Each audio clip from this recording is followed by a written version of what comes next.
Hi everyone!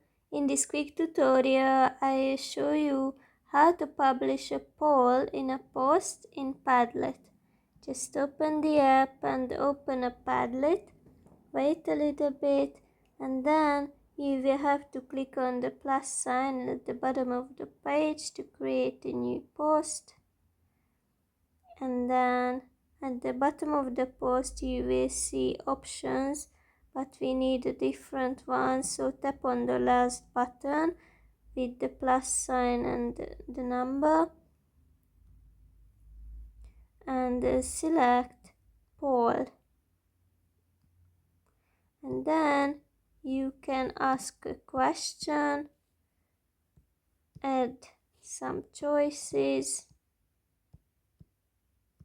at least 2 of them, and tap on add. After that, do not forget to publish it. And that's basically it. I hope it will be useful.